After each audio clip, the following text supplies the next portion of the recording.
네, 국내 증시가 연일 흔들리고 있습니다. 어제 코스피는 4% 넘게 급락했는데요. 코스닥 지수는 800선 회복도 버거워 보입니다. 반도체 실적은 좋은데 대체 증시는 왜 이러는 걸까요? 다양한 경제 이슈들 김태봉 아주대학교 경제학과 교수와 함께 알아보겠습니다. 교수님 어서 오십시오. 안녕하십니까? 이제 코스피가 하루에 4%씩 하락을 해도 그렇게 크게 보이지 않을 정도로 변동성이 극에 달한 것 같습니다. 그런데 이런 변동성, 어마어마한 변동성 속에 지금은 코스피나 코스닥이 하락 추세로 접어든 것 같단 말이죠. 어제 코스피가 6,500선까지 밀려났는데 이렇게까지 강한 하락 압력을 받고 있는 배경은 뭐로 봐야 됩니까? 참 예측하기 어려웠던 일이었을 것 같습니다. 뭐 지나가고 나니까 이제 원인 설명을 할 수는 있겠는데요. 네. 첫 번째로는 그 반도체 피크아웃에 대한 얘기가 계속 끊임없이 지적이 되고 있다는 거. 결국 그 미국의 그런 빅테크라는 기업들이 하이퍼스케일러들이 AI 투자를 얼마나 계속 확대를 할 것인가. 예. 데이터 센터 중심의 어떤 뭐 반도체 칩을 사서 계속 투자를 늘려갈 수 있느냐에 대한 문제가 계속 제기되고 있고요. 실제로 이제 지금까지 우리가 보는 어떤 AI로부터 비롯되는 수익성이라는 게 그냥 생성형 AI 서비스 구독료로 나오는 것들인데 이게 과연 얼마나 지속이 되고 확장이 될까라는 금융가에서의 어떤 지적이 이제 첫 번째로 있고 결국은 그런 수익의 어떤 확대, 뭐 어떤 시장의 어떤 확장 이런 거 없이 계속 지금 빅테크들이 과연 데이터 센터를 늘려갈 수 있느냐. 예. 그런 이제 회의론들이 계속 이제 지적을 받으면서 아무래도 이제 하방 압력을 받고 있는 것 같고요. 돈은 막대하게 쓰는데 돈은 언제 벌 거냐? 예. 그다음에 이제 두 번째로는 그 아무래도 최근에 우리나라에 이제 도입됐던 그 단일 종목 레버리지 ETF가 예. 지나고 보니 이 지금 철저하게 실패한 것으로 특히 이제 지난 뭐 한 1년 이상간 워낙 우리나라 주식 시장이 급등을 해서 언젠가는 한 번쯤은 조정할 타이밍이 오긴 왔는데 그렇죠. 하필이면 이 단일 종목 레버리지가 그 고점에서 출시가 되면서 조정 국면으로 들었었는데 이 조정의 하락폭을 더 키운 셈이 된 거죠. 그래서 시점도 사실은 그 굉장히 잘못된 측면이 있었고 예. 이런 것이 더 하방을 더 지속했고 세 번째로는 지금 최근에 그 중동에서의 갈등이 또 심상치가 않죠. 미국, 예. 이란의 지정학적 갈등이 지속이 되고 있고 다시 그 휴전 협상이 이제 무효화되면서 장기화될 가능성에 대한 우려가 예. 전반적인 금융시장을 좀 경색시키는 측면이 있고 마지막으로 아주 최근에는 그 우리나라 한국은행이 이제 기준금리를 한 차례 인상을 했습니다. 예. 이게 뭐 25bp의 그 소폭의 인상이긴 합니다만 지금까지 인하였다 동결이었다가 다시 이제 인상 기조로 처음 전환하는 시점이거든요. 네. 그래서 어떤 긴축 모드로 전환했다는 어떤 상징성 때문에 약간의 이제 특히 국내 자본 입장에서는 이런 것들 좀 위축시키는 경향이 있어서 좀 하락 압력을 준 거는 같습니다. 네 가지 요인을 말씀해 주셨는데 반도체 우려, 그리고 단일 종목 레버리지, 지정학적인 문제점, 금리 이렇게 네 가지를 지적을 해주셨어요. 이 가운데 앞선 두 가지에 조금 집중을 해보려고 하는데요. 먼저 반도체 이야기입니다. 삼성전자, SK하이닉스 낙폭이 만만치가 않아요. 그런데 미국도 지금 만만치 않게 하락을 하고 있는 그런 상황이고요. 그럼에도 불구하고 말씀하신 것 같은 계속 투자가 이루어질 것인가 여기에 대한 우려가 있긴 하지만 실제로 반도체 기업들의 실적은 잘 나오고 있거든요. 뭔가 굉장히 괴리가 되어 있는 것 같습니다. 맞습니다. 이 부분에 대해서 저도 지난 몇 주간 저 스스로 질문을 많이 해봤습니다. 예. 근데 지금 이 낙관론과 조정론, 이 반도체를 둘러싼 이 논쟁이 굉장히 첨예하게 대립을 하고 있거든요. 그리고 앞으로도 이거는 계속 될 것 같습니다. 네네. 일각에서는 이런 얘기도 하더라고요. 이 낙관론 쪽은 이제 아무래도 이제 빅테크 중심의 이제 산업에서의 나오는 얘기들이고, 그 다음에 이제 조정론은 이제 월가를 중심으로 한 얘기다 보니까 뭔가 이제 월가의 금융자본과 빅테크 산업 그쪽 실리콘밸리를 위시로 한 그런 이제 두 집단 간의 어떤 헤게모니 싸움이다. 음모론적 측면에서 그렇게 해석하는 분들도 계십니다. 그래서 예. 뭐 그거는 사실 이제 검증할 수 있는 방법은 없기 때문에 어렵지만 어쨌든 지금 나오는 얘기를 이렇게 두 갈래로 본다고 하면 좀 금융적인 측면과 저는 그 산업의 어떤 펀더멘탈적인 측면을 좀 분리해서 얘기를 해야겠다는 생각을 했습니다. 일단 이제 금융적인 측면에서의 사이클이라는 것은 분명히 존재를 하죠. 왜냐하면 그렇죠. 예. 월가의 큰 자본을 갖고 있는 그 기관이라는 이 경제 주체는 기본적으로 이 포트폴리오를 유지를 합니다. 그 얘기는 각 어떤 산업별, 국가별, 뭐 아니면 뭐 빅테크 뭐 이런 것들에 대한 일정 비중이라는 게 있는데 네. 어떤 한 산업 또는 뭐 어떤 특정 기업들의 이 주가가 급등을 해서 비중이 자동적으로 이제 올라가지 않습니까?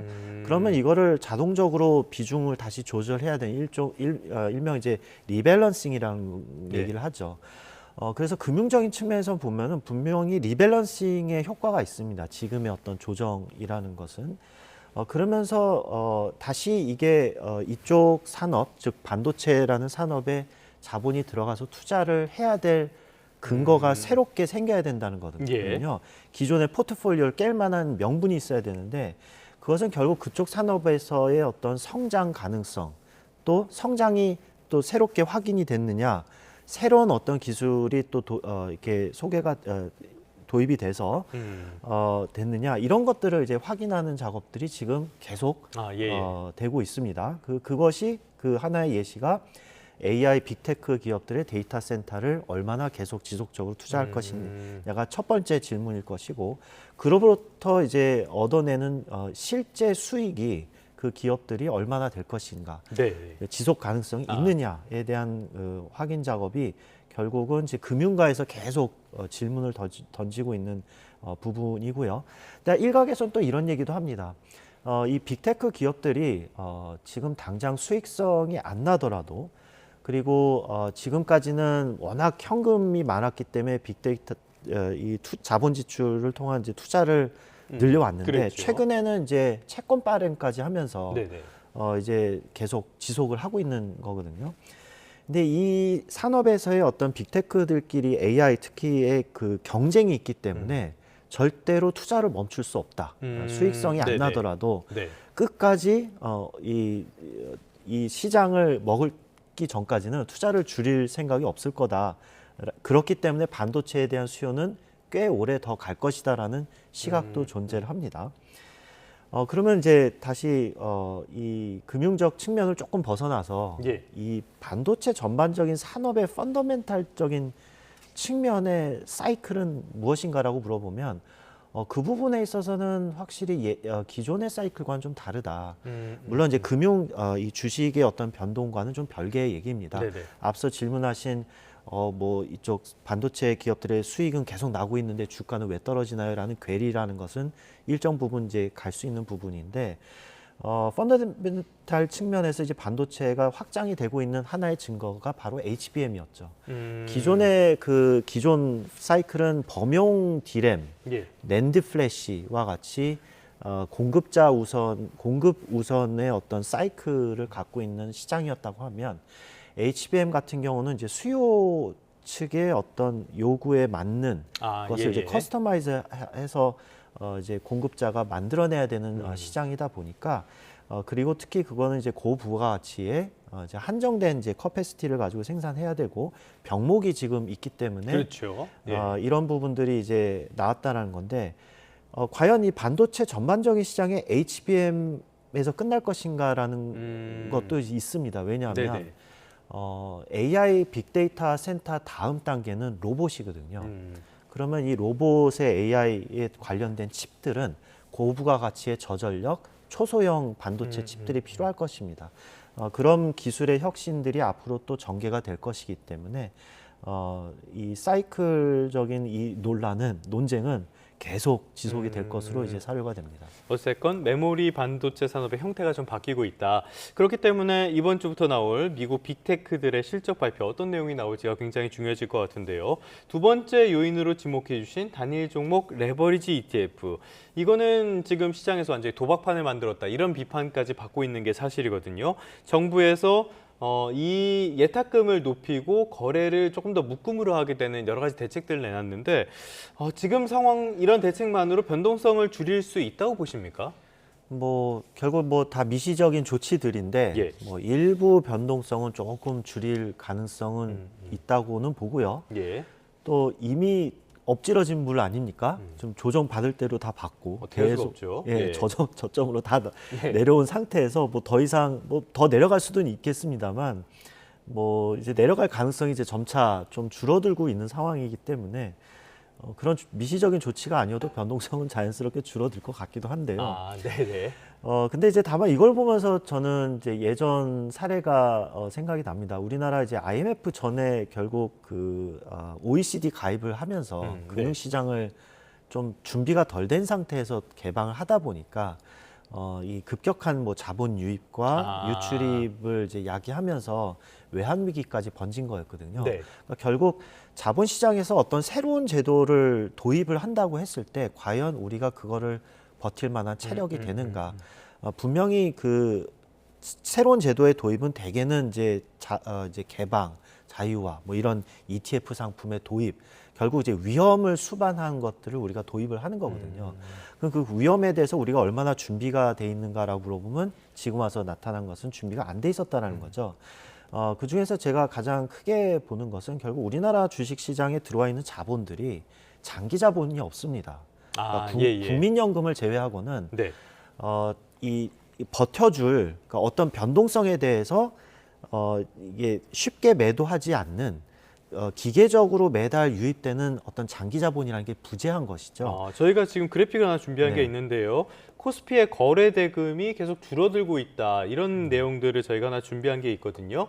자, 이런 것들을 봐도 말씀하신 장기 자금이 별로 없다는 거, 이런 것들이 보여주는 겁니까? 네, 이게 사실 뭐 줄어들 수는 있습니다. 네. 근데 줄어드는 폭이 크죠. 그러니까 만약에 이제 미국의 퇴직연금과 같이 401k 같은 퇴직연금이 끊임없이 매달 기계적으로 들어온다고 하면 이런 거래 대금이 예를 들면 86조에서 한 감소를 하더라도 50조 정도로 이제 변동폭이 좀 적었을 수 있었죠. 그러면 이제 가격에도 그건 결국 반영이 될 것이거든요. 근데 그런 어떤 그 경험치가 쌓이면 투자자들도 장기 투기 성향을 보입니다. 단기적인 투기 성향보다. 근데 그런 어떤 저수지 역할을 하는 장기 자본이 없다 보니까 외국인이고 우리 개인들이고 국내 기관이고 다 같이 도박장 투기꾼이 돼가고 있는. 돈 벌었으니까 빨리 나가야 된다. 그러니까 이게 준비가 안 된 채 ETF 레버리지까지 도입이 되니까 결국 변동성을 더 키운 것이 아니었을까 이렇게 사료가 됩니다. 전반적인 정책이 너무 서둘렀던 게 아닌가라는 생각이 드는 부분이 분명히 있는 것 같습니다. 자, 그런데 이런 증시보다 더 지금 생계의 위험을 겪고 있는 분들도 있어요. 홈플러스 이야기를 잠깐만 해보려고 하는데요. 홈플러스가 회생 절차 폐지 위기에 놓였다가 2천억 원의 긴급 자금을 확보하고요. 법원 결정에 즉시 항고하기로 했다는 소식이 전해졌습니다.